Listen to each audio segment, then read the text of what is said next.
On commence si tu veux. On est parti. Eh ben bonsoir à tous, bienvenue sur le podcast Afterlife. Ce soir on est avec Jean-Christophe Guettuin. J'allais dire Woulon parce que moi j'ai pas retenu ton prénom.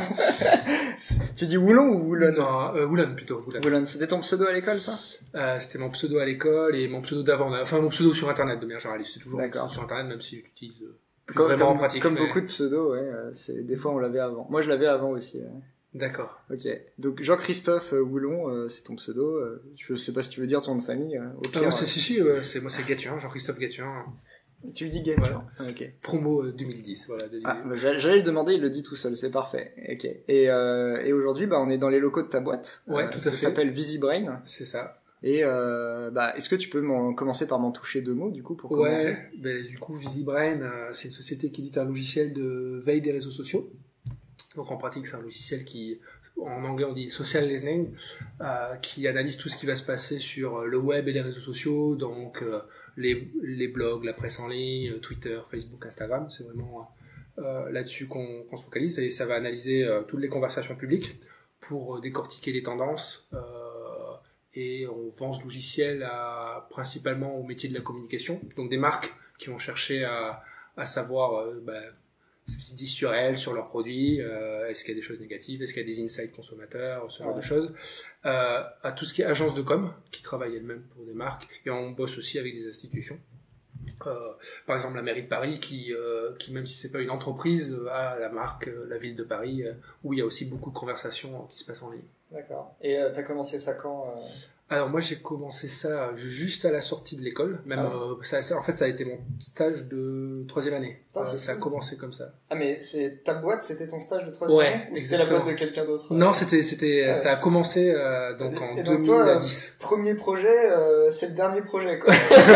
Pour l'instant, voilà. T'as pas tout changé. à fait. Ouais, c'est vrai que c'est marrant parce que parmi mes potes, que ce soit des potes de l'IU ou d'autres écoles, ils ont tous, là ça fait 2010, ça commence à dater un peu maintenant, ils ont tous fait 2-3 boîtes et finalement je suis celui qui est resté dans la même boîte. Voilà, t'as visé directement le bon truc. Ouais, alors t'as eu de la chance. C'est sûrement pas mal de chance aussi quoi, mais. Ok. Et du coup ça a tout de suite marché dès le début, ou alors t'as mis du temps, t'as ramé? Non, on a pas mal ramé.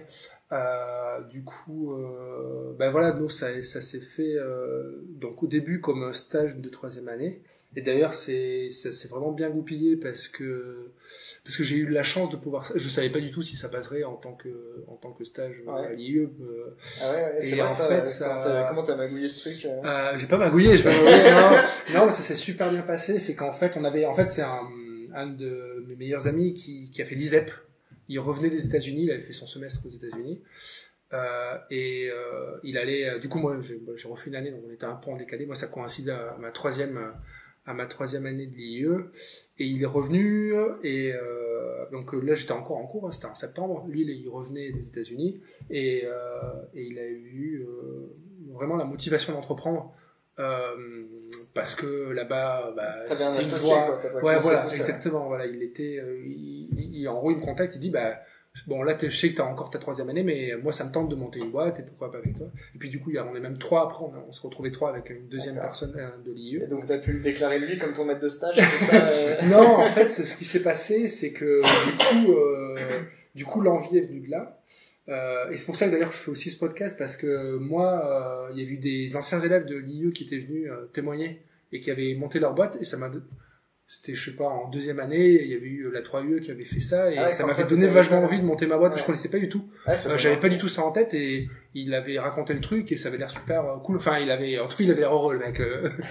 Donc je m'étais dit, mais il y a aussi cette voie de monter une boîte. Bon, après, là, dans les autres podcasts, il y a pas mal d'entrepreneurs, j'ai vu. Donc, je le fais aussi un peu pour ça, pour montrer un peu les diverses voies que les gens ont pu prendre et donner un peu d'inspiration aux jeunes qui veulent s'y mettre. C'est cool, c'est très bien, très bonne initiative. Et du coup, on s'est retrouvés là tous les 3, et je suis allé voir le directeur de l'époque, Ménad Sidamed, pour lui dire ce projet, parce que je savais un tout petit peu qu'il y avait des trucs avec l'incubateur commun d'ailleurs entre Télécom Sud Paris et l'IE, donc IMT Starter maintenant ça s'appelle, donc c'est l'incubateur qui est à Évry de l'Institut Mines Télécom, et donc avec l'IE qui est partenaire. Et j'explique le truc et il était super chaud parce qu'en fait à l'époque ça démarrait, Ménade avait une envie de monter un cursus entrepreneur à l'IE. Alors à mon époque ça n'existait pas du tout. Mais du coup il était mais c'est génial quoi. Enfin et du coup en fait moi j'ai pu faire mon stage de 3e année et du coup je crois que mon maître de stage était le directeur de l'incubateur. Voilà, donc c'était pas mon associé. c'était le directeur de l'incubateur. Mais ça donc au début ça s'est fait plus comme un projet un peu expérimental, on savait pas trop ce qu'on faisait. Pour rejoindre ta question, est-ce qu'on a galéré? Donc là on était pré-incubé. Voilà, on était pré-incubé à l'incubateur, on n'était pas incubé, mais du coup c'était top parce qu'en plus il y avait un local de libre. De début de commencement de projet. Voilà, exactement, t'as tout compris. Et donc au début il y a eu en gros c'était un peu les 6 mois de stage, c'était un peu le truc, on teste, et après, soit il y a un truc, soit il y a pas. Et donc en 6 mois, t'as sorti quoi, du coup? En 6 mois, du coup, on a sorti, pas grand chose. On a sorti un logiciel, un client Twitter. À l'époque, il y avait un peu la mode des clients Twitter, il y avait Sysmic, Hootsuite, voilà, et on trouvait que c'était un peu le début du projet, ça a vite convergé vers Twitter, parce que moi je commençais à utiliser Twitter, à comprendre un peu les mecs derrière. Nico, du coup, qui est allé aux États-Unis, Twitter, ça commençait à bien marcher là-bas, et Samuel, du coup, le 3e associé, lui, là, il avait fait sa recherche, son stage de fin d'études dans un labo de recherche, et canalisé aussi tout ce qui se passait sur Twitter dans les petites convergences. Et donc on avait commencé par faire un client Twitter, donc un logiciel pour les particuliers, pour utiliser Twitter, et on avait insisté sur tout ce qui était possibilité de filtrer, parce qu'à l'époque ça n'existait pas, et en gros juste facilement à un clic avoir par exemple ta timeline, je sais pas si tu connais bien Twitter ou pas du tout. Je vois un peu. En tout cas ton flux, mais filtré sur un hashtag par exemple. Voilà, et du coup on avait ça qui ça c'était votre premier produit. C'était notre premier produit alors que personne n'a utilisé. C'était un prototype. Et sauf qu'on n'avait pas vraiment de business model derrière. Ouais, voilà, il y avait pas pensé à ça. Ouais, on s'était dit c'était un peu le côté ça va le faire le côté naïf, c'est ça, on va faire ça et puis après on aura des milliers d'utilisateurs et c'est ça. Ouais, c'est un peu ça et puis même le produit le logiciel il était loin d'être fini. Enfin il y avait des bases, ça marchait mais du coup on a eu ça et en parallèle quand même parce que c'est ça l'intérêt de l'incubateur. Même si on était en pré-incubation, mais il pousse un peu à rencontrer le marché. Donc on avait quand même rencontré plutôt des PME à l'époque pour comprendre un peu leurs besoins autour des réseaux sociaux, voilà, de manière assez large. Et donc au bout de 6 mois, on s'est quand même dit, il y avait quand même un truc. Il y avait un début il y avait pas de revenus, il y avait pas de boîte encore d'ailleurs. Je réfléchis. Non, il n'y avait pas de boîte encore, parce qu'on a créé en 2011. Mais on sentait qu'il y avait un truc. Voilà. Et c'était, finalement, le bilan était plutôt positif au bout des 6 mois. On voyait qu'il y avait, il y a eu vraiment ce truc où on s'est dit, il y a du potentiel dans les données Twitter, ce qu'on avait senti avant, mais là, on avait, et en fait, je me rappelle, un des insights, c'est que, on utilisait surtout on regardait plutôt les données de ce qui se passait aux États-Unis parce qu'il n'y avait pas grand-chose en France à l'époque. Et on voyait, mais putain, il y a, je sais plus combien, mais à l'époque, je sais plus combien c'était, mais vraiment plusieurs milliers de messages par jour sur une boîte comme Starbucks et des gens et plein on voyait du coup, on bidouillait avec l'API et on voyait des tweets défiler. Il y avait déjà l'API Twitter. À l'époque, Alors, ça a beaucoup changé depuis, mais tu pouvais faire des recherches sur un mot-clé et avoir le flux de tweets qui arrivait. D'ailleurs, à la base, c'est ça, c'était prévu pour ta timeline, mais finalement, c'est aussi là aussi, on a débordé sur, finalement, plutôt faire des recherches. Et ça, de fil en aiguille, alors, au début, on s'est dit, on va faire un truc pour les PME, puisque c'est ça qu'on avait choisi, et finalement, et ça, là, du coup, la transition, elle a mis, donc il y a eu les 6 premiers mois, voilà, de vraiment naissance de l'embryon du projet, et puis après il y a eu 1 an et demi plus d'itération où on est arrivé à faire plutôt une plateforme en SaaS pour les grandes entreprises, parce qu'on s'est rendu compte de fil en aiguille qu'en fait eux ils avaient de l'argent. Ils avaient de l'argent et ils avaient le besoin, parce que c'est eux qui avaient besoin d'informations stratégiques, de prendre les tendances sur Twitter. Les PME elles n'en étaient pas là. Les particuliers, le business model c'est plus challenging, ce qui se fait aussi, il y a des projets. Mais on a fait un autre produit aussi. Vous avez jeté ce que vous avez fait. Ouais, on a tout jeté, c'est vrai qu'on avait fait. J'avais presque oublié, on avait fait un autre produit aussi qui était pour les particuliers, mais justement, on avait quitté le côté logiciel pour utiliser Twitter, mais on était déjà plus dans un esprit de synthèse. C'était un logiciel où ça te faisait la synthèse, une espèce de résumé de ta timeline, en faisant un peu quels sont les liens qui ont été le plus partagés, etc., etc. Et ça, c'est pareil, le business model, il était exactement, c'est ça. Alors là, on avait par contre eu une petite centaine d'utilisateurs, donc c'est petit, mais se rendre compte que voilà, parce qu'on avait autant le premier logiciel dont je t'ai dit, là, c'était resté entre nous, on l'avait pas, alors que là, c'était sorti un peu, mais ultra confidentiel, puis là, on se rend compte qu'entre avoir 100 utilisateurs, d'avoir des utilisateurs qui utilisent vraiment le logiciel de manière quotidienne, bah là t'en as plus que 2-3. Et après sur les 2-3 et c'est nous. Non, en vrai c'est des potes quoi. Non, je crois qu'il y avait 2-3 potes qui l'utilisaient à la fois pour faire plaisir parce que ça leur servait. Parce qu'après ils nous ont dit vous aurez dû continuer parce que et non, il y avait un mec, je crois que c'était un Norvégien, alors je sais pas comment c'était le truc, qui utilisait un power user. Ouais, exactement. Et du coup t'en as 3. Et en plus après il faudrait les faire payer quoi. Et puis on n'en était pas du tout là, mais c'était un peu le modèle premium. Un jour on aimerait bien en vivre. Voilà, c'est ça. Du coup non, on a quand même assez vite pivoté vers un modèle B2B qui était un peu plus pragmatique. Et en vrai, ce qu'on faisait, ça avait plus de sens pour les entreprises. Vraiment traiter. Maintenant on appelle ça big data. À l'époque on pouvait pas de ça, mais c'est un peu plus cette idée-là d'avoir une masse de données et dont on fait la synthèse et voilà, c'est un flux temps réel, etc. Et du coup ça a vraiment commencé à marcher au sens où on avait des clients en 2012. Donc entre début 2010, il y a eu 2 ans, on va dire Vous étiez combien à ce moment-là? On était toujours que tous les 3. Okay. Que tous les 3. Et toi, t'avais un contact avec les clients ou c'était? Ouais, alors moi c'est vrai qu'au début, on était 3 ingés, mais après moi je suis vite allé vers on va dire il y a Samuel qui est resté sur la technique et Nicolas et moi on était en démarchage commercial. Et puis non, moi j'avais un contact parce qu'il y a eu aussi un ancien, peut-être que tu pourras interviewer un jour, qui nous a bien aidé aussi au début, Baptiste Manson, qui a une boîte qui s'appelait Innovia et maintenant elle s'appelle Matters, si je dis pas de bêtises. Ah bah oui, tu connais. J'ai un ami qui travaille pour eux. Ouais. Et à l'époque ils étaient déjà gros, mais maintenant ils sont encore plus gros. Mais ça marche bien, et ils avaient justement un de leurs clients à eux qui avait ce besoin, un besoin de comprendre un peu les tendances sur les réseaux sociaux. Et du coup, ça a été je trouve que ça a pas signé au final, mais on a pu faire des échanges avec Baptiste et ce client. Donc c'était une boîte américaine qui bossait pour McDo et compagnie, enfin des trucs cool quoi, où il y avait de la insight. Ouais, il y avait des données quoi. Ouais, il y avait de la data. Et du coup, on a pu échanger et commencer à construire la plateforme là-dessus. Et puis après en parallèle, nous on a contacté pas mal de boîtes, on a testé, on a démarché vraiment plein de monde. Au début, on croyait à fond à la presse, tout ce qui était journaux, etc. Parce que il faut qu'ils aient de la news, de la tendance. Leur offrir votre truc. Ouais, enfin leur vendre. Et justement, c'était un peu le problème, c'est que déjà ils trouvaient cool, mais sans plus. Et puis ils avaient pas de budget pour ça, quoi. Enfin, en tout cas à l'époque. Maintenant, peut-être que ça s'est un peu structuré. On a testé les partis politiques. J'aime bien parce que du coup, on va entendre vachement l'eau. C'est une mauvaise idée. Une petite cascade de flotte dans le verre. On fait une pause, on boit un coup. Ah, voilà. Donnez-nous le temps. Je me sers aussi de l'eau. Parce que voilà, je parle en continu et du coup. Ça a été par contre parmi nos premiers clients, on a eu en 2012 du coup en fait il y a eu plusieurs choses qui sont passées. Il y a eu la campagne présidentielle de 2012.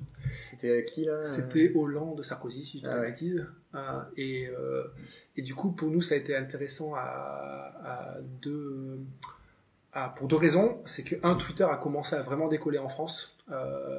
À l'époque, c'était pas très utilisé en France, mais là, il y a les journalistes qui s'y sont mis, parce qu'il y avait les politiques qui s'y mettaient, les journalistes, il y a eu une boucle assez vertueuse sur vraiment l'utilisation de Twitter en France, en commençant à en parler à la télé, machin Twitter, mais c'était encore le début, mais on est passé un peu de zéro à quelque chose. C'est que ça a commencé. Ouais. J'ai du mal à mettre une date moi parce que c'est flou dans ma mémoire quand est-ce que ça a commencé. Alors il y avait encore avant il y avait quand même des early adopters, des geeks, Ouais, mais avant que ça devienne mainstream vraiment voilà, dans le sens où on va faire des stats sur ça et puis se baser sur ça pour réfléchir. C'était pas mainstream, mais il y avait quand même beaucoup plus parce que de toute façon Twitter il y a toujours ce paradoxe là, c'est qu'il y a il y a pas forcément tant de monde que ça, mais par contre un tweet peut être très très visible parce que ça va être un tweet de journaliste ou de Trump, voilà, que finalement même si t'es pas sur Twitter, t'auras vu des tweets de Trump. Ouais, c'est vraiment la force de Twitter en fait. Et ça commençait en France parce qu'il y avait des politiques qui commençaient à tweeter. Donc à la télé ils disaient ah ben oui machin, il a tweeté ça, machin. Et puis bon, une élection présidentielle c'est ultra propice à ça quoi. Bah ouais.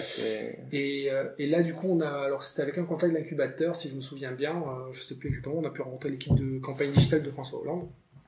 Et on a pu leur vendre notre logiciel sur 3 mois, voilà. Et vous faisiez quoi en fait concrètement si là je te demandais quel genre de chiffres ils avaient à regarder? Ouais, alors eux, je me rappelle, c'était sans trahir de secret, mais c'était vraiment à l'époque très quantitatif. Ils regardaient les tweets qui marchaient le plus, parce que du coup il n'y avait pas moyen de savoir ça. Ils pouvaient regarder à la main les tweets, mais ils avaient de suite la vue d'ensemble de les tweets qui ont marché le plus qui parlent de François Hollande. Donc tu prenais un mot-clé comme par exemple François Hollande, tu sortais les meilleurs tweets de ça et c'est tout, quoi. Ceux qui ont été le plus retweetés. Ça c'est hyper simple en fait. Ouais, c'était basique, mais il y avait pas d'autres outils qui faisaient ça bien, avec vraiment les soucis de l'avoir tout de suite, parce que Twitter c'est quand même très dans le temps. T'avais pas encore vraiment de notion de big data quoi, non? Ouais, non, c'était non, et puis même maintenant, nous on n'emploie pas trop ce terme-là, parce qu'on c'est toi qui l'as employé juste avant. Non, mais c'est plus pour montrer là où ça se rejoignait, mais non, on est sur des masses de données relativement raisonnables, mais c'est vrai qu'entre 2012 et maintenant, le flux Twitter, et en particulier francophone, parce que c'est celui qui nous intéresse, c'est quand même vachement démultiplié. Donc plus que l'aspect big, c'est plus l'aspect temps réel qui est vachement challenging dans ce qu'on fait, c'est qu'on a des flux de données, et il faut le traiter, faut savoir le traiter en temps réel, parce que c'est là où c'est intéressant, c'est que il y a un tweet qui a été posté et 3 minutes plus tard tu connais déjà la tendance quoi. Et du coup tu dis que c'était le flux qui vous intéresse c'est principalement les trucs francophones, et juste avant tu m'as parlé vous nous aviez démarché beaucoup de boîtes aux États-Unis. Ouais, c'est de la, enfin on s'est intéressé à tout au début, et en particulier au flux anglophone parce qu'il y avait cette opportunité là. Je voulais juste demander du coup s'il y avait eu des adaptations à faire au niveau du logiciel pour nous après du coup pour changer de langue quoi, ou c'était la même chose? Non, c'est dans 90% la même chose, parce qu'il y a quand même beaucoup de quantitatif dans ce qu'on fait, mais il y a quand même des algorithmes d'analyse sémantique, donc c'est plus Sam qui s'en est occupé, donc maintenant on appelle ça l'intelligence artificielle, mais à l'époque c'était vraiment le machine learning, c'était et pour tout ce qui est extraire les thématiques et les expressions clés les sur les conversations, dire si c'est positif ou négatif. Ouais, alors ça finalement c'est toujours un peu refusé à le faire, d'être aussi, parce que mais par contre on cherche plutôt à faire un peu parce que ça marchait mal sur Twitter, parce que c'est petit, il y a beaucoup d'ironie, enfin en tout cas c'était jamais de bonne de bonne qualité. Voilà, c'était voilà, en tout cas nous on préférait plus donner les grandes tendances de conversation. Voilà, là aujourd'hui quand tu mets le mot-clé François Hollande, c'est ça, c'est le discours du Bourget qui ressort le plus, et de faire plutôt des regroupements de conversation. C'était plus l'enjeu. En fait, vous montrez les tweets plutôt que de montrer des chiffres. Alors plus que des tweets, on montre plutôt des nuages de thématiques. Voilà, c'est plus nuages de thématiques, d'accord. C'est plus ça. Mais après, c'est là aussi où le logiciel il sert aussi, c'est l'interface qui permet de naviguer dans tout ça très facilement, et de suite d'avoir une synthèse. Je clique sur une thématique. Exactement. Et de suite, et là en général ça va être en 2 temps. T'as les thématiques, tu cliques sur une thématique, et là tu vas avoir le top tweet. Ouais. Et là et en 2 clics t'as compris un peu la tendance de ce qui se passait sur ta marque. Et du coup c'est la marque François Hollande. C'est ça, en l'occurrence. Et du coup, ça, typiquement, il y a eu une petite adaptation à faire par rapport aux langues. Voilà, c'était par rapport aux langues. Aux langues. Ah, aux langues. C'était la question. Du coup, on faisait l'algorithme, on l'a adapté sur l'anglais et du français. Voilà. Ok. Mais bon, en pratique, au début, maintenant, on a des clients, quelques clients à l'étranger, puis surtout des boîtes françaises qui surveillent dans toutes les langues, qui écoutent, qui ont des rayonnements internationaux. À l'époque, c'est vrai que, et aussi parce qu'il y avait ce sujet politique, c'était plutôt sur du flux français. Donc ça, 2012, du coup, ça fait 7 ans. Ouais. Et là, depuis 7 ans, vous avez beaucoup évolué, ou vous êtes resté sur le même produit et vous avez renforcé ça? Non, voilà, il y a eu beaucoup, à la fois peu et beaucoup, parce que la mission, elle reste finalement la même, c'est vraiment prendre les tendances, prendre le pouls des réseaux sociaux pour donner des insights et aider à la décision pour des marques. Donc ça, c'est toujours le même objectif. C'est ça. Mais après, au niveau technique, au niveau produit, vous avez évolué, c'est ça. Bon, après, le produit, du coup, enfin, c'est pareil, ça a été du coup, ça rejoint un peu ce que je disais. Finalement, au début, on était vachement sur les algos, avoir un truc, à forte valeur ajoutée sur un peu de la R&D quoi sur ça. Donc c'est important, mais finalement on s'est rendu compte que, en tout cas nous ça c'est notre parti pris, c'était vachement plus l'interface. On s'est rendu compte que la concurrence c'était pas forcément, c'était vite des usines à gaz, et par contre finalement avoir une interface qui est super claire et surtout réactive. Encore une fois, que je sais pas si t'as un sujet qui a 1 million de tweets par exemple, que tu cliques dessus, que ça soit en plutôt 10 millisecondes plutôt que 5 secondes, c'est con, mais ça change l'expérience utilisateur. Et je suis d'accord avec toi pour dire que l'expérience utilisateur, elle est, c'est 80% de ce qui fait que tu vas aimer ou pas le produit. Si derrière ton algo il est hyper basique et qu'en fait il fait juste un vieux filtre sur une liste, comme vous par exemple, ouais, tout à fait. Et c'est pas grave parce que c'est l'expérience utilisateur qui fait que ça va être intéressant ou pas à utiliser quoi. Voilà. Et du coup, on a toujours essayé justement de trouver le juste milieu entre avoir quand même donner par exemple des insights démographiques. Ça c'était beaucoup demandé à une époque parce que il y a très peu de renseignements dans les profils Twitter. Combien de personnes âgées, combien de jeunes, exactement, où ils habitent, est-ce qu'ils sont, est-ce que c'est des hommes, des femmes, quel est leur métier, ce genre de choses. Ça, donc il y a un peu d'algorithme, mais c'est de pas être. Twitter, ils peuvent vous fournir ça. Non, justement, ils fournissent pas. Et du coup, c'est de l'inférence, quoi. Et puis encore une fois, le but c'est pas d'être précis, mais plus de donner, en tout cas de savoir que telle personne, exactement, c'est plus d'avoir des grandes tendances, dire, ce sujet-là, on se rend compte que, il y a beaucoup de sportifs qui sont exprimés dessus. Pourquoi? Mais en tout cas, de donner cette tendance-là. Et ensuite, vous arrivez à identifier ça, Ouais, on analyse la biographie, et du coup, en fonction de ce qui a été déclaré, on peut, encore une fois, on va pas pouvoir catégoriser tout le monde, mais c'est pas l'enjeu. L'enjeu, c'est plus d'avoir la synthèse, encore une fois. Et du coup, pour revenir sur le fil, c'est plus avoir ce strict, on va dire, une base technique qui marche bien, mais ensuite, effectivement, bien développer plus l'aspect interface, mais qui est vachement lié à la technique, parce que finalement, pour une bonne interface, il faut que, typiquement pour la réactivité, il faut que derrière, les requêtes dans la base de données soient super performantes, ce genre de choses, quoi. Et en tout cas, on a essayé de faire de notre mieux là-dessus, et de pas être overkill, parce que on était 3 déjà à l'époque au début, et puis on est resté aujourd'hui une petite équipe. C'est vrai qu'on a souvent tendance à overkill, surtout quand on a une formation d'ingé, qu'on a vu des trucs de ouf à l'école. Tout à fait. Quand je serai grand, je ferai du machine learning et tout. Puis après, tu te rends compte que dans la vie, en tout cas, des listes. Ouais, c'est ça. Et évidemment, je pense qu'il y a moyen de, après, quand tu vois ce qui se fait aujourd'hui, ce que les boîtes comme Google ou Facebook font en intelligence artificielle, c'est ouf, quoi. Mais ils sont des centaines. Exactement. Et puis t'as les top du top, et t'as le top du top des ingénieurs du monde qui bossent là-dessus. Donc, c'est ça. Et puis aujourd'hui, c'est, typiquement, si tu as besoin de trucs d'intelligence artificielle, t'as Google qui font des API, par exemple, que tu peux directement interroger plutôt que de réinventer la roue en moins bien toi-même. Mais en tout cas, on a essayé de trouver, c'est ça, d'être assez pragmatique, de trouver le bon compromis entre investir un peu en R&D, dans l'interface, et puis après, le développement commercial, pour tirer notre épingle du jeu. Du coup, vu qu'on en parle, vous utilisez un peu d'intelligence artificielle pour un truc quelconque dans votre oui, c'est ce que je te disais, c'est ce qu'on a, c'est vraiment du machine learning, apprentissage statistique, c'est ça qui relève de l'intelligence artificielle dans ce qu'on fait. Et concrètement, parce que là mais c'est ce que je te disais sur les tendances, en fait, c'est que c'est toute l'analyse, savoir que les sportifs ont parlé de ça, c'est ça, exactement. D'accord. Que ce soit pour la démographie ou vraiment en fait, comment on fait, c'est ça, ta pleine biographie, que du coup tu as une base d'apprentissage que tu notes, et puis après, encore une fois, moi je me suis moins occupé de cette partie, c'est plus mon souci, mais faut qu'on qui est le spécialiste, mais carrément il est où, là mais il est en vacances, mais c'est ça. Et puis pareil pour le contenu, dire ça c'était un nom, ça voilà, pour analyser un peu la grammaire des tweets, ça va être là,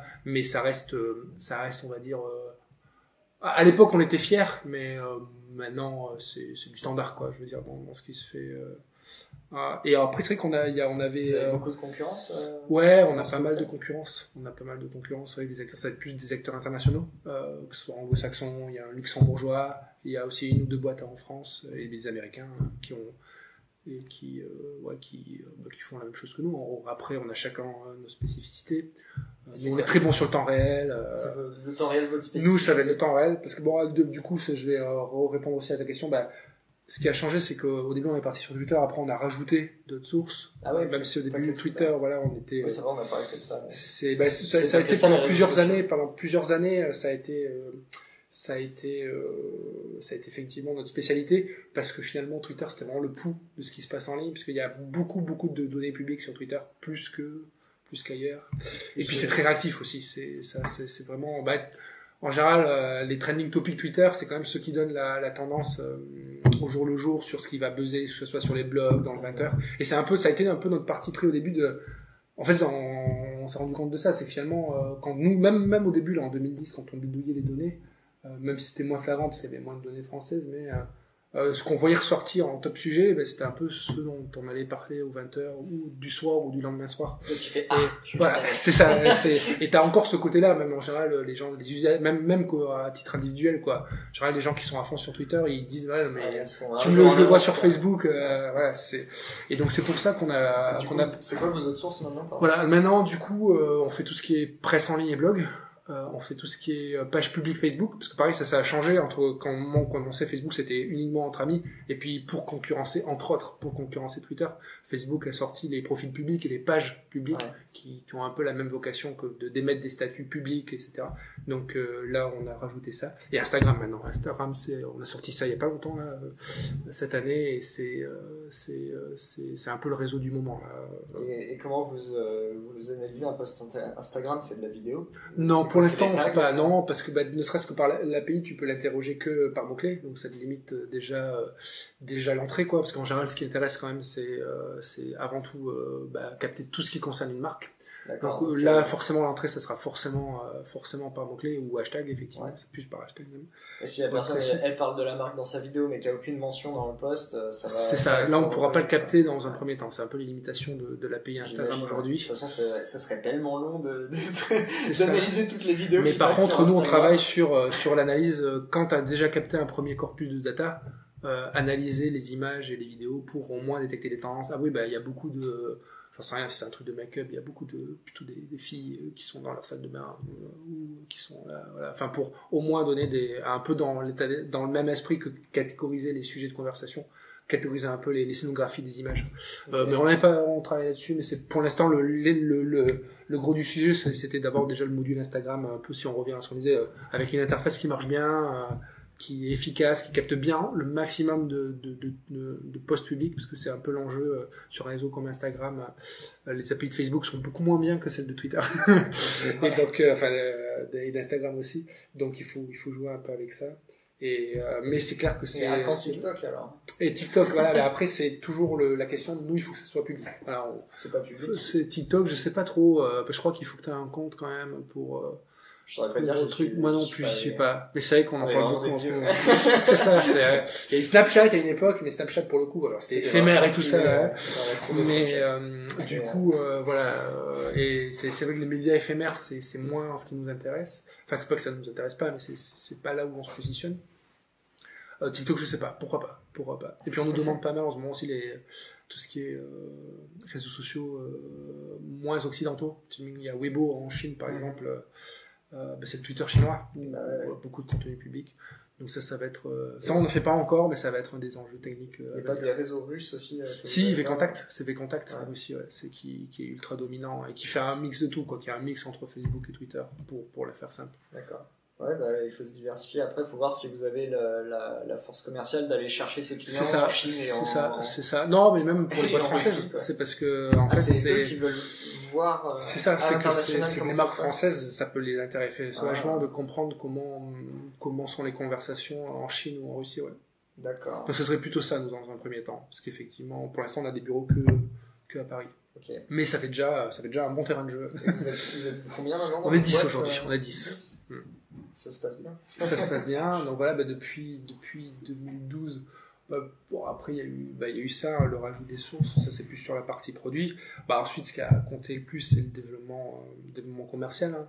En gros, on est passé de 2-3 références clients à plus de 250. Puis avec là aujourd'hui, on bosse avec des noms sympas, on bosse avec Volvo, on bosse avec des SNCF. 250 que vous voyez régulièrement? Oui, voilà, c'est ça. Ouais. Voilà. Après, ils sont pas tous abonnés au logiciel en SaaS, mais voilà, c'est 250 référence régulière. Donc alors qu'au début il y en avait 2-3 quoi. En 2012 voire 2013. 2012 c'était très one shot. Je suis allé un peu sur votre site quand tu m'avais dit de parler de ce que vous faisiez. Bon, j'ai vraiment survolé très vite fait, hein, je me suis pas abonné. Ouais.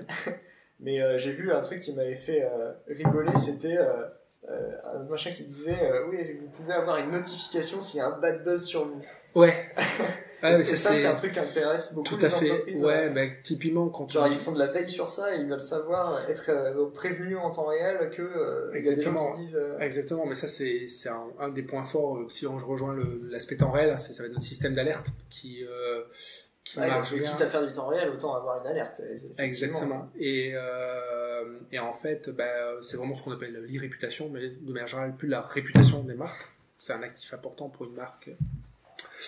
Et c'est vrai que des fois, tu as des bad buzz qui peuvent partir des réseaux sociaux, ou en tout cas qui ne partent pas des réseaux sociaux, ça peut être un problème produit ou j'en sais rien, mais qui vont être catalysés par les réseaux sociaux.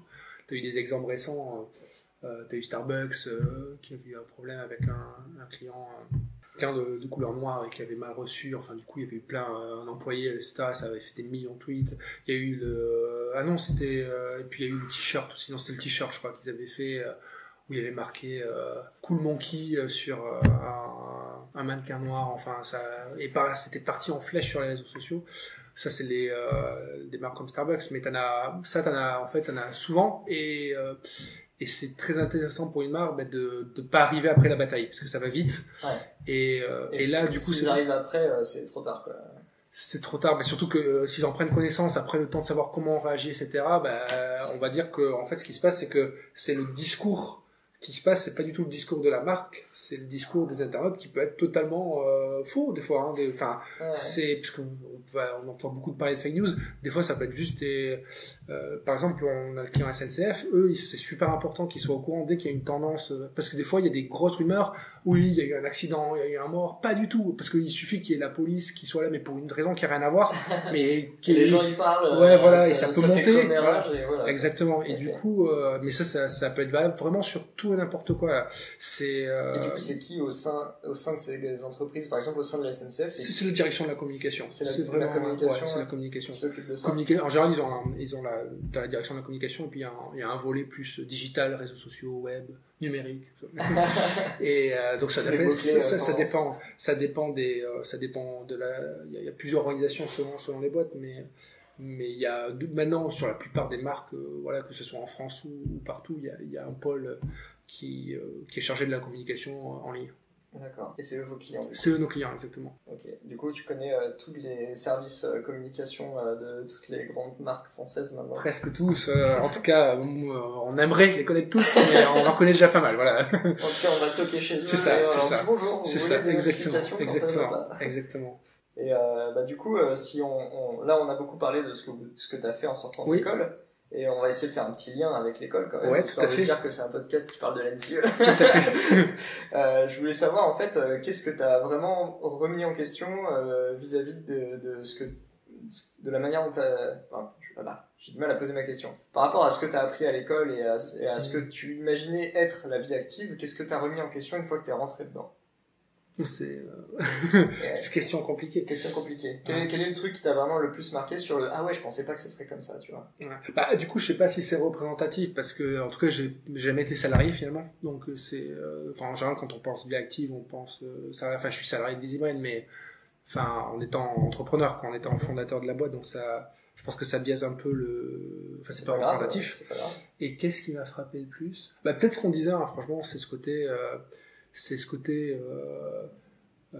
un peu, je sais pas si c'est l'école mais peut-être, il y a quand même un côté un peu ingénieur en informatique qui cherche à avoir le système bien parfait, je crois que c'était dans une ultra scalable, machin, une tendance un peu ingé à être un peu overkill versus vendre le truc d'abord, même si on n'a rien, ou en tout cas avoir juste le truc suffisant qui marche. Et vraiment le truc, même si c'est un peu du bricolage ou pas parfait, c'est peut-être ça et parce que ça c'est très, dans l'entrepreneuriat c'est vraiment ça quoi, c'est quand même avant tout et trouver un vrai besoin plutôt que dans son coin faire un truc qui va te parler à toi, voilà, c'est ça. En tout cas si tu veux faire un truc, voilà, après il y a plein de modèles qui marchent, mais en tout cas dans notre dans une logique de vente B2B, vraiment aller voir le client et comprendre le besoin du client, c'est peut-être ça que j'ai le plus appris. En tout cas, qui était moins flagrant à l'école, parce que c'est voilà, c'était pas l'objet non plus. Et je sais pas si ça l'est maintenant, mais ça pourrait l'être, je pense. En tout cas, je sais que maintenant, du coup, parce que là, un peu, alors moi, ça n'existait pas, mais du coup, ça a été un peu, moi, je l'ai vu un peu comme le prémisse, là, ce fameux stage de 3e année. Mais je sais qu'ils ont, je sais pas si c'était le cas à ton époque, mais maintenant ils ont une 3e année entrepreneur, je crois. Enfin, en tout cas, une filière. Ce que je disais, je sais pas. Je sais pas, non, ouais, mais du coup, peut-être qu'ils apprennent plus ce genre de réflexion. Je crois que c'est cool. Enfin, je trouve cool. Qui font une partie de leur scolarité à TSP aussi.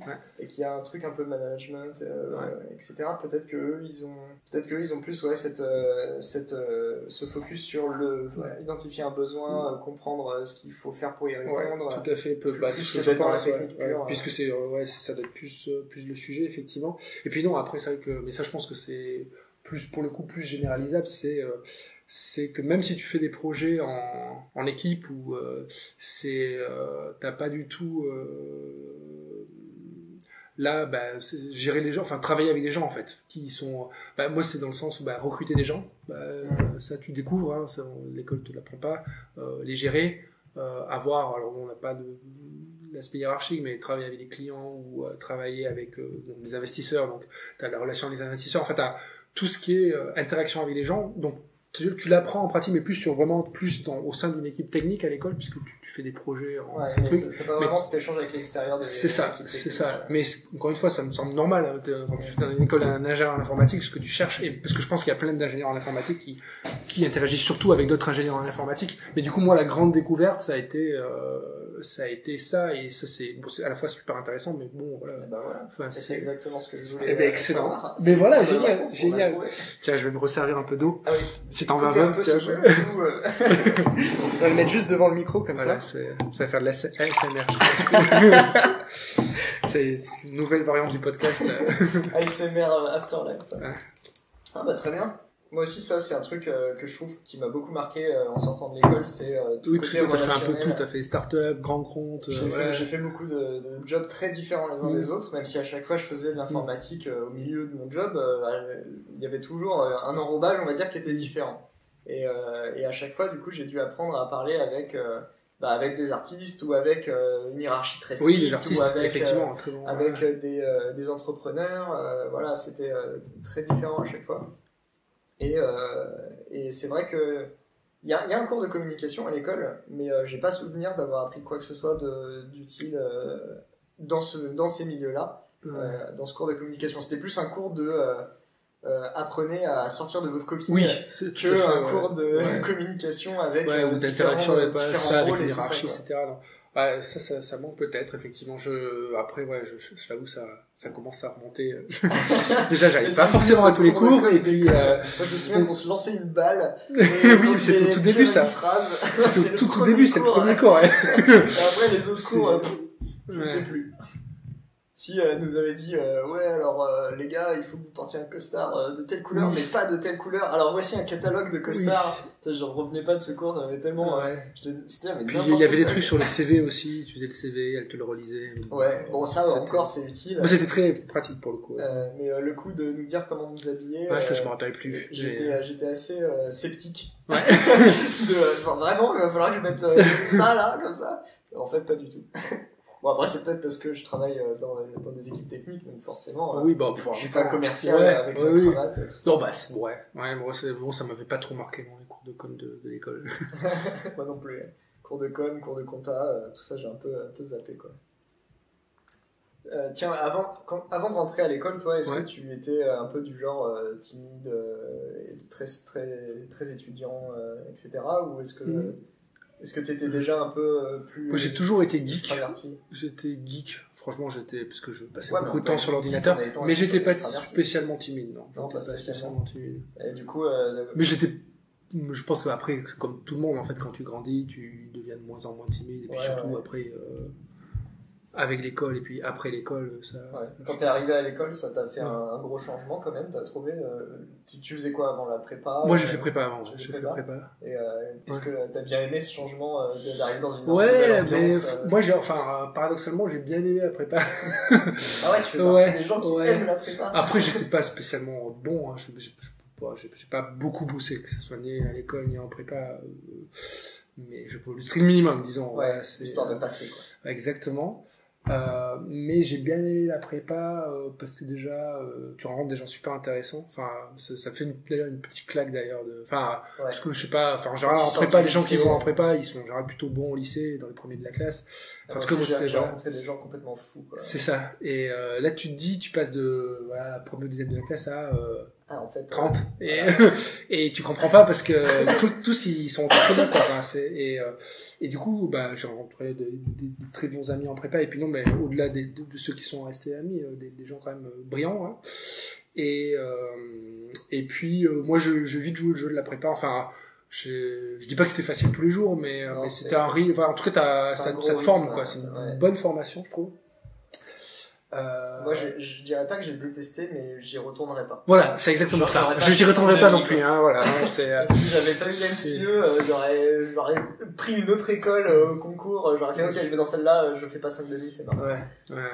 Non, moi, effectivement, l'inscription au 5,5, en fait, c'est que, l'IE, ça me plaisait bien, c'était mon premier choix, donc, voilà. Ah ouais. Après, j'avais hésité entre, il y a vachement de gens qui le mettent en premier choix, quand même. Je suis agréablement étonné. Moi, pour être tout à fait honnête, je sais pas s'il faut le dire dans le podcast, mais mon premier choix était l'Antimag, parce que c'est l'école. Désolé. Mais, je l'ai pas mis en premier choix parce que bon, j'étais pas assez, enfin, d'après les stats, ça allait être vraiment chaud de l'avoir parce que, je crois que t'avais ton classement, avant d'avoir tes résultats, avant d'avoir la plate. Tu savais pas, mais tu regardais les stats de l'année dernière et je crois que pour l'Antimag, il fallait être dans les 500, 800 premiers sur les CCP, ce qui n'était pas mon cas. Non, j'étais un peu plus loin. C'était sur Central, toi? Moi, c'était sur Central à l'époque, effectivement. Moi aussi, Et du coup, même si j'aurais pu mettre Annecy en vrai, non, je mets l'IE. Du coup, j'ai hésité entre l'IE, l'ENSEIT et l'ENSERB. Donc vraiment des écoles d'informatique. Ouais, t'avais déjà cette idée de faire de l'informatique. Ouais, parce que c'est vraiment ce qui me plaisait le plus.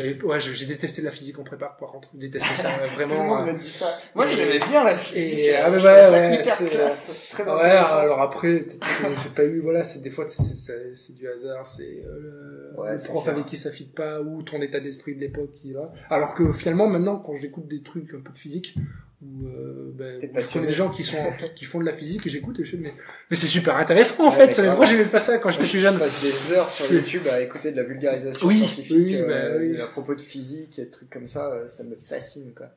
Et en plus des sujets qu'on n'a jamais étudiés en prépa, quoi, qui sont bien au-delà, que je pourrais jamais aborder techniquement. J'ai pas le bagage mathématique ni rien, mais d'avoir un gars qui te l'explique avec des mots courants, quoi, c'est fascinant. Ouais. Puis il y a quand même, c'est vaste, hein, la physique en plus. Non, c'est, donc, mais j'aimais pas ça. En tout cas, je voulais plus en faire, c'était un peu ce côté, moi, c'était pas, c'est peut-être pour ça que j'aurais pas voulu faire 5,5, c'est encore de la physique. Encore de la physique. Et puis ça avait quand même un gros coup, j'étais en MPSI, hein, mais. Tu pouvais pas être en MM, quoi. Ouais, c'est ça. MI, quoi. Matafo, voilà. Non, mais honnêtement, c'est pour ça que du coup, effectivement, l'IE, c'était vraiment Matafo. D'ailleurs, même les concours, alors je sais pas si c'est le cas maintenant que ça a changé, mais sur l'oral, c'était que Matafo, je crois. Matafo anglais, peut-être, je sais plus. Ouais, c'est ça. Mais, maths anglais, moi, j'ai pas. Elle a pas eu info. Ah non, t'as raison, c'est maths anglais, ouais. C'est un oral d'info, quand même. Ouais, c'est, non, effectivement, c'est comme à l'IE, quoi, les trucs en. Tu peux coder à l'oral, le top, c'est genre, c'est ça. Non, mais devant un ordi et c'est parti, quoi. T'as 1 heure, mais bon, t'as l'info, Ah putain, c'est Kamel à l'époque. Enfin, tu viens de me remettre en mémoire le top. Ouais, le top, ouais, c'est ça, à l'école où là t'étais face à ton ordi et tu faisais le truc et soit ça passait, soit passait pas, quoi. Putain. Mais t'avais ta note qui évoluait, tu sais, c'est déjà ça va. Et t'avais des tricks de hacker. Ouais, je me rappelle. C'est ça, tu faisais, en fait, tu renvoies un et t'auras quand même 12 ou je sais pas quoi. Ah la vache. Ah, la souvenir, là, qui remonte. Ah ouais, ça. Ouais, t'as des trucs comme ça qui, ouais, bon, ça, je trouvais ça marrant. C'était Faux Contest? Non, c'était autre chose. Il y avait le Faux Contest, ça m'avait marqué T'es pas Ça ça. me dit quelque chose. Mais je crois que c'était pour le top, il fallait que tu tapes, mais je sais plus, si je mélange deux choses, t'avais FOKON-TEST, c'est ça, c'était le nom de la commande pour la lancer pour faire le test. Mais c'est peut-être autre chose, on confond peut-être avec autre chose, IDTP ou je sais pas quoi. Mais voilà. Peut-être des gens dans les commentaires nous diront voilà, ceux qui sont à l'école maintenant, voilà, est-ce que ça leur parle, ou est-ce que...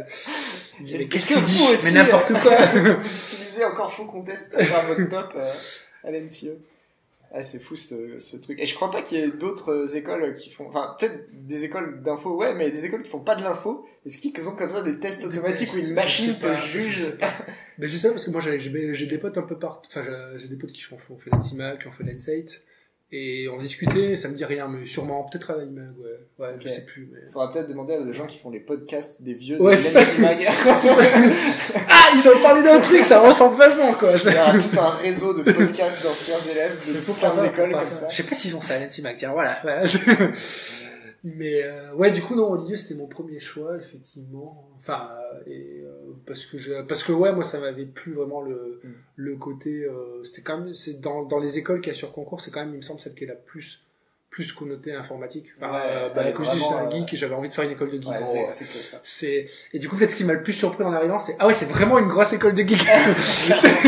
Mais ce que t'as tous les archétypes du geek. C'est ça, et peut-être plus qu'en prépa, parce qu'en prépa, t'as un type un peu de prépa, mais c'est ça, plus premier de la classe, ou en tout cas très matheux, mais plus scientifique, quoi. Enfin, en prépa. Ouais, c'est pas, c'est ça, voilà, c'est, t'as pas beaucoup, voilà, bon, on va parler, il y a peu de filles à l'IE, quoi. Et déjà, t'en as pas beaucoup en prépa, en tout cas dans les filières, la filière un peu. Et c'est vrai qu'en école, voilà, malheureusement, c'est dommage, et j'espère que, voilà, la tendance inverse un peu, je sais pas du tout, tiens, les stats. Ouais, là, je pense qu'il faut plus regarder les stats. SCI. Qu'est-ce que t'as fait comme assos à l'école, toi? Ouais, alors moi, j'ai pas fait énormément d'assos. Ou BDE, peut-être. J'ai fait le BDE en première année. Ouais. C'est, parce que, mais ce qu'il faut savoir, c'est que moi, j'étais dans une époque de transition déjà entre les noms. Moi, ça a été l'école où c'est passé de IE à CNAM, IE-CNAM. Je crois que sur les concours, c'était marqué IE-CNAM. Je ne mettrai pas ma main à couper parce que ça remonte un peu. Mais il me semble que c'était IE-CNAM. Et après, l'année d'après, ça devenait NSIE, NCE. D'accord. Ah ouais, c'était super récent, en fait, comme changement, quand tu suis rentré. Ouais. Moi, tout le monde me disait NCE, NCE. Ouais, bah, ça a bien pris, ouais. Ouais, c'est ouf, hein. Ouais, ça a bien pris. Et puis, il y a les locaux qui ont changé. Nous, on était justement dans les anciens locaux du CNAM. T'as été dans les anciens locaux? Ouais, mais c'était la période de transition. C'est-à-dire que j'ai connu, je crois, 6 mois d'anciens locaux, 6 mois de nouveaux locaux.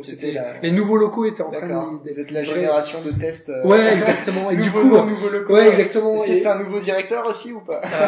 Non, il y avait je crois que le nouveau directeur est arrivé quand j'étais en deuxième. Ménade est arrivé. Ouais, du coup, j'ai eu une première. Tout de nouveau, quoi. Ouais, non, c'est vrai. Non, mais pas quand je suis arrivé. Il y a eu une année de l'ancien directeur qui s'appelait Monsieur Chavant, si je dis pas de bêtises, mais big up Monsieur Chavant. C'est ça. S'il écoute, on sait jamais. Franchement, ça serait bon. Laisse un com. Et du coup, on était une promo beaucoup plus petite parce que du coup, il y avait moins d'espace. Enfin, je crois que c'était ça la raison. Plus petite que quoi? Vous étiez combien? On était 70 ou 80. Alors qu'après, la taille de promo divisée, c'était 110. Tu comptes les non, juste peut-être avec des alternants. Je sais pas. Alors là, parce que si c'est sans les alternants, nous on était au 100. C'était après. En tout cas, je sais qu'on était clairement moins que la promo d'après. Genre, la promo d'après était genre 20% plus grosse. Et je sais très bien parce que j'ai fait les deux promos du coup. Parce que j'ai fait une deuxième année, donc j'ai vu la différence. Mais il y a plus de monde. Attends, mais t'as fait deuxième année et t'as fait que le BDE, t'as pas fait d'autres assos, quoi? Ouais, non, pourquoi t'as redoublé dans ce cas-là? Ouais, parce que j'avais pas beaucoup en cours. Je fais aussi beaucoup d'autres choses. Non, mais du coup, j'ai fait le BDE et en fait, il y avait qu'une seule liste. Enfin, moi, c'est du coup, deuxième année, la JB, que peut-être que tu intervieweras aussi, qui a monté sa bonne maintenant et qui est franchement super cool dans la sécurité informatique. Et ça marche bien. Ils sont à Y Combinator. Je sais pas si ça te parle. Ouais, je connais. Ils sont à Los Angeles. Ouais. Enfin, je sais pas, mais oui, ils sont en Californie, la Silicon Valley, et ça marche de ouf. Il est allé aux États-Unis. Ouais, là il y est là. Là il y est. Je crois. Peut-être qu'il fait encore une partie en France parce qu'il y a un bureau à Paris. C'est un très gros incubateur. Mais c'est le plus reconnu, on va dire quoi. C'est là où il y a Stripe, Dropbox qui sont dessus. Toute ma vieille technique, je la fais sur le Hacker News des gens du Y Combinator. Ouais, non, c'est et du coup, lui, il était en deuxième année quand moi j'étais en première année et on s'était côtoyé, je pense, voilà, au tout début, je sais plus trop comment, d'ailleurs, comme ça se fait, quoi, aux associations, aux soirées, machin. Et il voulait monter une liste BDE, parce qu'il n'y en avait pas, en fait. Sinon, il y en avait, il y avait pas de BDE, quoi. Il y avait le BDE ancien, mais je crois qu'il se renouvelait pas. Ouais, c'est ça. Du coup, c'est ça, il renouvelait. Et du coup, c'est comme ça que j'ai fait partie du BDE. C'était cool, mais en fait, on était la seule liste. L'élection, elle est vite faite, quoi. Ouais, et vous avez quand même fait une élection? Ouais. Est-ce qu'il y avait le principe des listes pipo? Mais il y en avait très peu. Je crois qu'il y en avait une ou deux, quand même, parce que ça date. Des listes qui font genre, faut juste pas avoir du budget pour faire des bêtises. Ouais, exactement. Mais en fait, je sais que ça m'a parce qu'on a fait quand même une petite campagne, hein, on a fait des trucs, et c'était bien, mais c'était déjà, voilà, vraiment plus petite échelle, parce qu'encore une fois, la promo, elle était plus petite. La liste était plus petite. Vos activités de campagne? Oh, je me rappelle plus trop. Si on avait fait des trucs de cuisine, ça c'est sûr. On avait fait des petites vidéos rigolotes. Ouais, ça c'est on avait mis aussi un gros teaser, ça s'appelait Imagine la liste, et il y avait on avait au début, pour se dévoiler, on avait mis un peu comme une escape game, on avait des trucs, des affiches, mais où il y avait rien, et puis après, je crois que tu pouvais trouver je sais plus, c'était un QR code, machin, je me rappelle plus, hein, c'est un truc, un peu un jeu de piste, voilà, je dis escape game, mais voilà, pour ça, mais après, il y avait pas eu temps, et non, après, on avait organisé une soirée, mais justement, je sais que les années d'après, mais c'était quand j'étais plus en 2-3A, mais les listes, elles faisaient des trucs de ouf pour la campagne, parce que déjà, t'avais 2 listes, mais je sais qu'on se faisait livrer du repas, tu disais, t'avais crêpes et tout, genre toute la nuit, mais c'était ouf, mais je dis, mais nous, on a... de crêpes, de livraison de repas, de nettoyage d'appart. Et puis même, ils faisaient des pures soirées. Des tonnes de repas, de sandwichs. Ouais. Mais en fait, aussi, on vendait des sandwichs pour avoir du budget, encore plus. Parce que toi, t'étais au BDE aussi, du coup. J'ai fait une campagne. C'était quoi ta liste? Moi, j'ai perdu ma campagne. Mais après, j'ai été coopté au BDE. D'accord. Ma liste était... Ah oui, mais je suis bête. Oui, je me souviens maintenant. J'ai écouté le podcast. C'était Evil contre Paradise. Et ils ont fait effectivement beaucoup de choses. Il y a un truc qui m'a raconté Thomas, du coup c'est quelqu'un que je côtoie encore beaucoup aujourd'hui, c'était le président de Paradise, donc de la liste adverse, et il m'a raconté ça après, que un jour j'avais laissé mon ordinateur déloqué, et moi j'étais le président de la liste adverse, et du coup ils étaient allés sur mon Gmail, et ils avaient fait une redirection de tous les mails que je recevais. Maintenant on peut plus faire ça d'ailleurs. Et comme ça ils voyaient tous les mails qui passaient, du coup, et ils savaient tout ce qui se passait. Et c'est eux qui s'appelaient Paradise, et vous, Evil. Quand ils m'ont raconté ça, je fais putain, mais vous êtes des bâtards!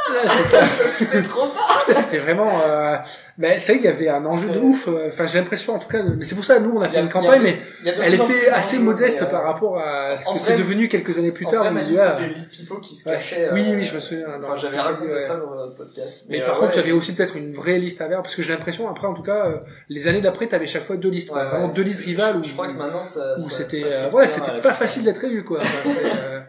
Il faut le mériter maintenant, mais peut-être que c'est aussi lié au fait que les promos sont de plus en plus grosses et que d'année en année ils voient ce qu'a fait le BE d'avant, et tu vois c'est un peu une surenchère au fur et à mesure, on a envie de faire mieux toujours. Alors peut-être qu'avant c'était bien, je pense qu'avant aussi, je crois qu'il y avait aussi des listes, etc. Mais je pense que nous on a vraiment là où on était, c'était un peu bizarre parce qu'on avait des locaux, on n'avait pas tout, parce que les locaux ils étaient en destruction ou en travaux, les locaux du Vietnam, c'est pour ça il y avait qu'une partie des locaux, il y avait pas encore les nouveaux locaux, donc même en termes d'espace, alors qu'après il y a eu les nouveaux locaux qui je sais pas, ça a pu s'exprimer, quoi, voilà. Et parce que même tous les locaux d'Assos, quand je suis arrivé, ils étaient tous en provisoire. Il y a eu un creux d'investissement exactement, à cause de toute cette transition.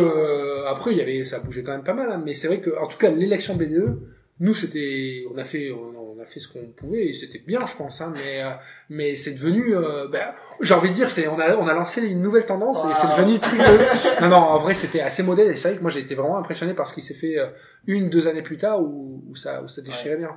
Moi quand je suis arrivé à l'école, moi la campagne BDE que j'ai fait, c'était quand j'étais en 2A. Quand je suis arrivé à l'école en 1A, la campagne BDE, ils avaient fait des trucs de fou, et il y avait 2 listes sérieuses. C'est ça, et quand il y a 2 listes sérieuses, forcément ça se tire la bourre, quoi. Donc ça c'est quand toi t'étais en 3A, donc ça devait faire partie des gens que t'as trouvé impressionnant. C'était assez fou, il faisait beaucoup de vidéos, il y avait des trucs tout le temps, genre toutes les semaines il y avait des activités, c'était pas mal. Ah ouais, puis moi après quand j'étais en 2A, deuxième 2A et 3A, même si en 3A j'allais quand même un peu moins à l'école, non, c'est la seule assoce que j'ai fait, c'est musique. Mais voilà, j'avais 2 groupes de musique. Tu joues de la musique? Ce truc, moi je fais de la batterie, j'en fais moins maintenant. T'as plus le temps? Plus trop d'occasions. J'ai pas de batterie chez moi, ça aide pas. Et puis t'as pas de groupe.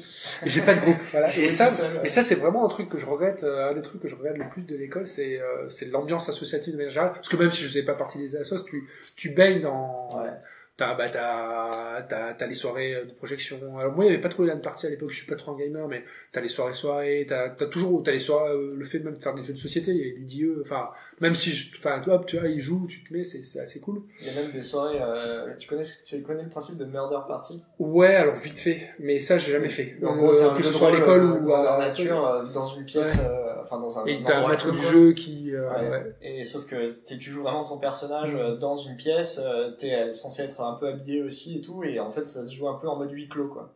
Et c'est souvent une enquête quoi. Ouais, et je crois que ça se fait encore. À mon époque c'était Ashton, Louis et toute une clique comme ça qui organisait ce genre de truc, et ça marchait super bien en fait, c'était hyper rigolo. Même des gens qui n'avaient pas l'habitude de jouer à ce genre de choses ont trouvé ça ils ont bien marrant, apprécié. Mais ça j'ai jamais fait. Et je crois qu'il y en avait eu déjà, mais j'étais pas allé. C'est dommage. Et ouais, c'est vrai qu'on va faire une Murder Party d'anciens. Mais c'est une très bonne idée, tiens. Tu parlais d'escape game là.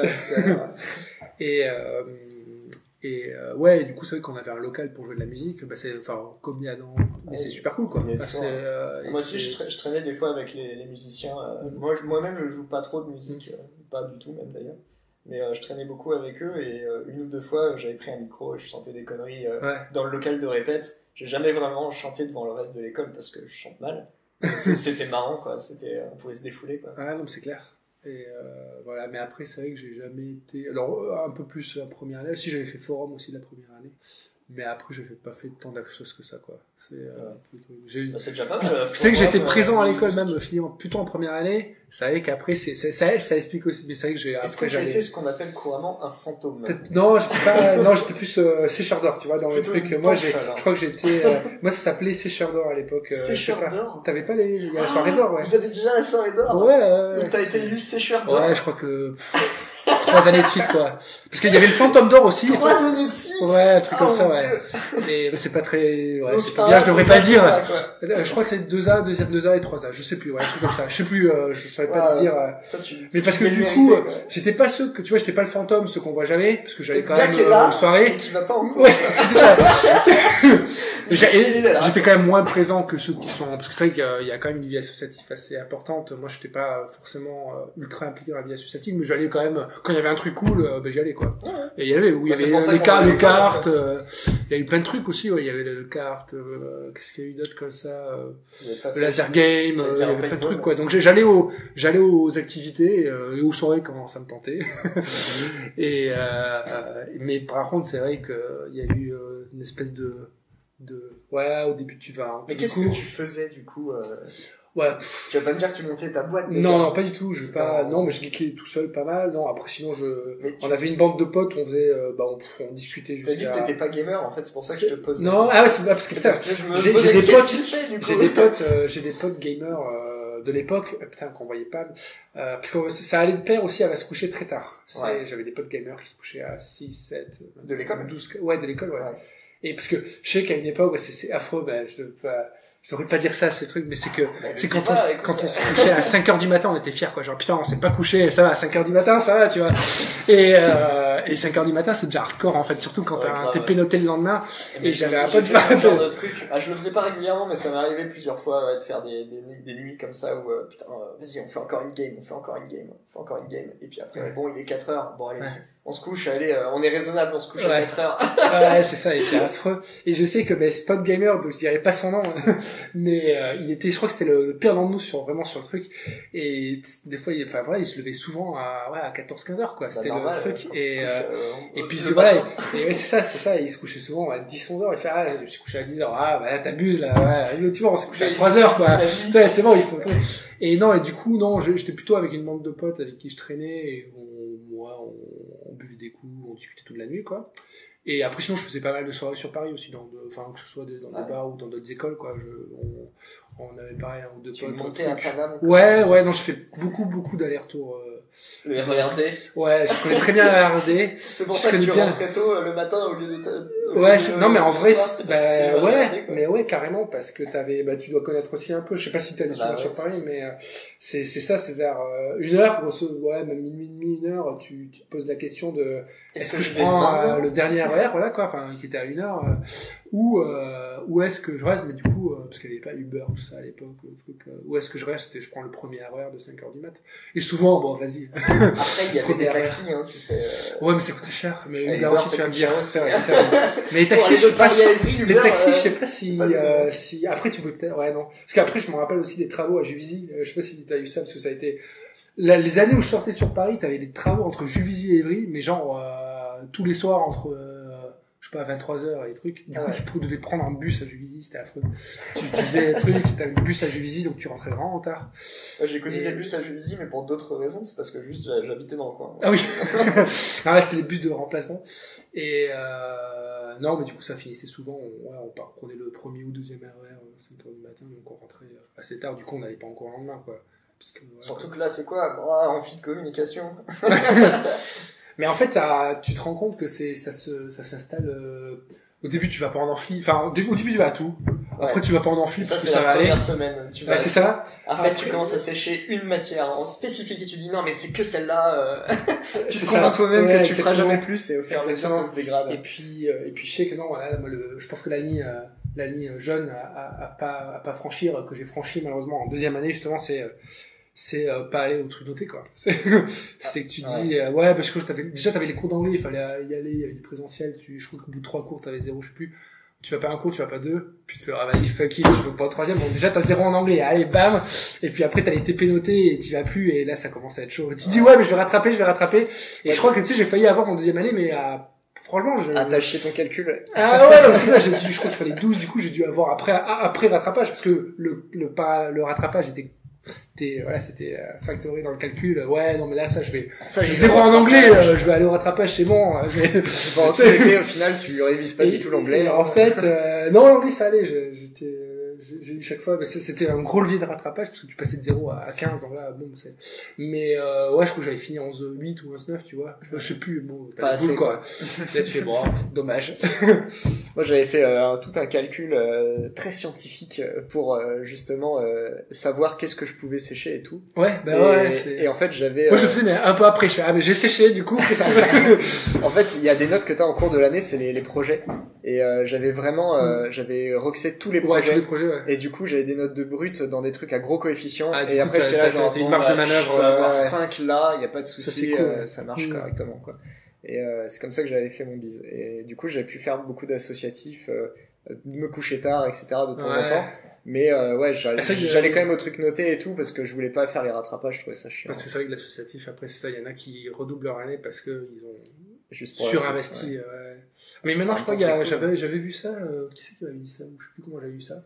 Que l'associatif compte, enfin en tout cas il y a des points associatifs. Il y a des points parce que maintenant c'est au crédit. Alors ça a vachement changé avec les années. Moi à mon époque c'était nous qui nous donnions les points. Ça va. En fait si tu fais partie du bureau d'une asso, tu donnais des points. Et si tu fais partie du BDE tu donnais des points aussi. Ah oui ok. Et du coup il suffisait d'être président de 2 assos et faire partie du BDE pour être sûr d'avoir le max. Mais après c'était 3 points max que tu pouvais mettre où tu veux. Et moi j'ai profité de ces 3 points pour les mettre sur la note où j'avais 8, tu vois, j'avais 3 points, pouf, j'ai au-dessus de la moyenne magiquement, ça m'a vachement aidé. Et j'avais fait tout mon calcul en comptant sur ces 3 points aussi d'ailleurs. Tout à fait. Et je sais pas si c'est encore comme ça maintenant, pareil, commentaire. Du coup, je sais pas si c'est bon exemple de dire tout ça à des élèves en cours. On n'a pas l'intention d'être de bons exemples, on n'a pas cette prétention, je veux dire.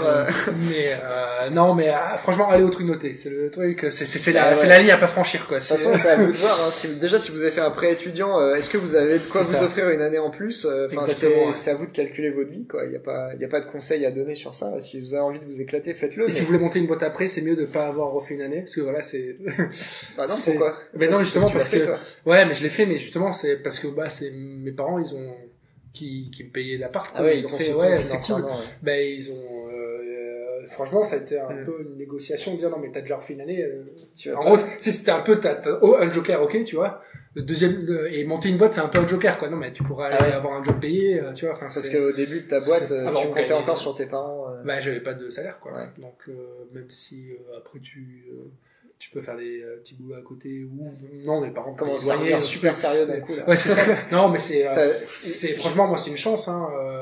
Du coup, j'ai une petite question peut-être un peu indiscrète, mais ça t'a pris combien de temps avant de pouvoir vivre de cette boîte que vous avez montée? Vivre juste un minimum, tu vois. Le minimum 2 ans, voilà, ça a été en fait quand on a créé la boîte, quand on non même après.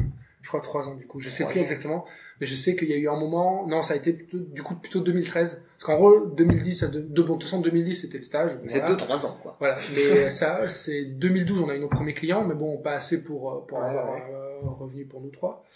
Et 2013 on avait assez de revenus pour se payer, ouais c'est ça doit être fin 2012 et 2013, donc au bout de 2 ans et demi, 3 ans effectivement, pour se payer un SMIC chacun. Voilà, et là on se payait un SMIC, voilà.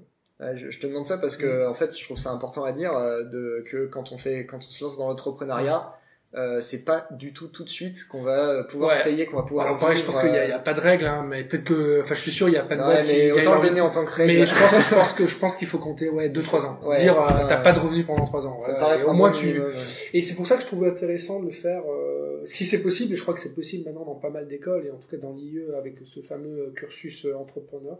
Je sais pas exactement ce qu'il inclut, mais de commencer de la boîte pendant l'école, parce que, ou en tout cas, c'est ce qu'a fait Loïc aussi. Oui, mais c'est parce que du coup, tu roilles un peu sur, parce qu'en gros, on va dire, c'est le schéma. Ça dépend des cas, et voilà, selon que t'es boursier, que ça, mais en général, quand t'es étudiant, t'arrives, alors soit parce que t'es boursier, soit parce que tes parents te subventionnent, grosso modo, ou soit, si tu fais des petits jobs à côté, tu peux pas monter ta boîte à côté, ou t'as pris un prêt, mais on va dire que c'est la norme en tant qu'étudiant de pas gagner sa vie. Et du coup, il faut en profiter limite pour monter sa boîte, parce que tu gagnes pas ta vie, et puis comme ça, après, tu rognes un peu, parce que t'as le moyen d'être logé, nourri à côté, autant le faire dès que t'es étudiant. Alors, surtout, voilà, parce après, fois que t'as eu, tout en ayant son diplôme, parce que ça serait con. Une fois que tu dois payer ton appart, exactement, et que t'as 2 enfants. Tout à fait. En général, à la sortie d'école, ça dépend. À ce moment-là, c'est plus dur de se lancer dans l'entrepreneuriat. Mais clairement, ça c'est ce que nous disait à l'incubateur, c'est parce que il y a, même si, pareil, entre le moment où on a commencé en 2010, c'était pas trop la mode des startups encore. C'est venu un peu plus tard. Parce que maintenant, j'ai l'impression qu'il y a quand même c'est ce que disait, là, Skelzer dans le podcast, qu'il y a, il y a eu The Family, t'as eu pas mal d'initiatives, et puis voilà, on va dire sur les 5 dernières années, ça s'est vachement plus démocratisé, t'as eu pas mal d'éducation là-dessus, et t'as un peu ce côté-là, non mais c'est pas grave de montrer sa boîte quand tu sors d'école, au contraire, parce que t'as moins de préjugés, t'as moins d'engagement, si t'as le moyen de vivre et c'est vrai que moi c'était ce que j'ai dû m'expliquer à mes parents, et pour le coup l'incubateur était top parce qu'il était vachement déjà ça je trouve que c'est un gros apport de l'école d'être partenaire de cet incubateur là qui est top, et puis c'est un incubateur qui existe depuis plusieurs années, qui a une crédibilité, c'est l'Institut Mines Télécom quoi, c'est pas c'est il y a de l'expérience dedans, c'est ça, et puis pour le coup je trouve rassurant, typiquement, en tout cas moi je pense ça les a rassurés de voir des gens sérieux qui disent non mais c'est le bon moment. En tout cas, c'est pas forcément un bon moment. Au contraire, c'est le bon moment pour monter. Et en gros, de négocier un an de plus comme ça, quoi. Hein, clairement, dire non, mais là, ils ont un truc. Voilà, déjà, ça donne. Après, moi, c'est mon prisme là. Je pense qu'il y a plein d'avantages et chacun le voit de sa manière. Mais effectivement, monter sa boîte à la sortie d'école, ça a le gros avantage que t'as quand même moins d'attaches que 10 ans plus tard. Et puis c'est tout con, hein, mais où t'aurais moi quand j'étais étudiant tu vis comme un étudiant quoi, alors que je suppose que quand t'as un salaire d'ingénieur depuis que t'es sorti d'école et que ça fait 10 ans plus tard, même si t'as pas d'enfant, mais t'as un certain rythme de vie, certaines habitudes, ne serait-ce que parce que t'as pris un appart plus grand et du coup un loyer plus grand, ou mieux un appart mieux passé, etc. Du coup t'as cette charge en plus que du coup si tu passes à monter ta boîte sans revenu, même si après t'as le chômage, hein, quand tu montes ta boîte, donc ce nous on n'avait pas. Parce qu'on avait pas aussi. Si tu démissionnes, t'as pas de chômage. Ouais, oui, tout dépend de la situation, mais en tout cas c'est vrai que c'est ah ouais, ça c'est sûr que c'est une possibilité si tu peux l'avoir voilà, mais après ça dépend effectivement des conditions de départ. Ça va changer là. Oui, parce que là il y a pas mal de choses. On a parlé que ça allait être modifié, que que t'avais un genre de crédit de démission, où c'est-à-dire que tu avais le droit de démissionner au bout d'un certain temps de toucher le chômage pour te lancer dans des projets. Soit retrouver un autre boulot, soit parce que ça c'est pour que tu puisses te lancer dans des projets. Parce que ça c'est un truc voilà, que j'ai l'impression que maintenant c'est connu, mais aussi peut-être parce que moi je baigne aussi dans cet écosystème-là. Mais alors effectivement, si tu as le droit au chômage parce que tu as fait une rupture conventionnelle ou un licenciement, bah, tu peux, comme projet, plutôt que de à Pôle emploi chercher un boulot, tu peux dire je veux créer ma boîte. Donc, et je trouve que c'est un truc vachement bien qu'on a en France d'avoir un peu ce filet de sécurité justement pour la première année, je sais pas, voilà, parce que c'est clair que en général c'est rare de gagner sa vie avec sa boîte la première année. Très très à moins que tu aies déjà fait des boîtes avant, c'est que tu ailles très vite. Non, mais si c'est la première fois que tu montes une boîte, tu vas devoir échouer beaucoup avant d'arriver à faire quelque chose. Il faut passer par là, et du coup ça passe aussi par découvrir ce que c'est une relation commerciale, découvrir exactement, ce que c'est faire de la com. Parce que toi t'as essayé de monter ta boîte, du coup, c'était plus... En fait c'était ce que j'avais en tête à un moment. En gros, juste après être sorti de l'école, je travaillais chez Sopra pendant 1 an et demi. Et après, j'ai démissionné. Et je m'étais mis en tête... d'où l'absence... je m'étais mis en tête de monter une boîte, en fait. Ouais. Donc je me suis lancé dans une auto-entreprise, j'ai fait le truc et tout. J'avais un client, j'ai fait un site, voilà. Et c'est tout. Et après... Non, je continue. C'était juste pour montrer que vraiment, il n'y avait rien. C'était le désert. J'ai démarché personne, je restais chez moi, je faisais rien. Enfin, je faisais des trucs, mais je démarchais pas des clients, j'essayais pas non plus de me faire un réseau, tout ça, j'avais pas ces idées-là en tête, quoi. Je savais pas comment ça allait marcher, en fait. Et du coup, en 1 an, je me suis formé à des technos, j'ai écrit une petite BD, j'ai un peu voyagé, puis après, j'avais plus d'argent, donc j'ai dû aller retrouver un travail. Tout à fait. Et c'est là où j'ai commencé à chercher du boulot dans des petites boîtes un peu plus entrepreneuriales, et j'ai trouvé chez Meilleur Pompe Funèbre juste à ce moment-là. D'accord. Et ça m'a permis de me rendre compte un peu mieux de ce que c'était l'entrepreneuriat, monter une boîte, même si Meilleur Pompe Funèbre, ça fait longtemps ça faisait quelques années que c'était bien installé. C'était pas le tout début, je voyais un peu ce que c'était une ambiance de petite équipe et tout ça m'a beaucoup plu. Après, je travaillais pour Augmented Magic, où là vraiment on était 3 et on était vraiment dans le plus pur début de projet, tu vois, pareil, lui ça faisait encore au moins 2-3 ans qu'il faisait ça, même peut-être plus que ça. Mais ça reste encore une toute petite boîte qui cherche à gagner de l'inertie, on se payait pas très bien, etc. Donc je voyais un peu ces ambiances-là. Et tous ces gens-là m'ont dit, au début, nous on gagnait pas notre vie, quoi. On faisait notre projet, le temps que ça marche, quoi.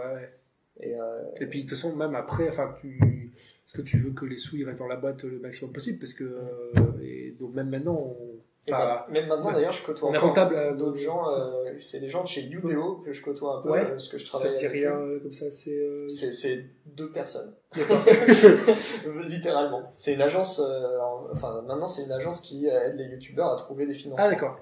Et du coup je bosse un peu pour eux parce que j'aime bien leurs projets, etc. En fait j'investis mon skill dans leurs projets, et eux pareil, ils se payent pas là, et ça fait bientôt 2 ans je crois qu'ils font leur truc, et ils vont commencer à se payer bientôt, peut-être l'année prochaine, quoi, quelque chose comme ça, parce qu'ils commencent à avoir des clients, ils commencent à être connus un peu dans le milieu, ils commencent à avoir de plus en plus de facilité à démarcher des gens, tu vois, débloquer des budgets, etc.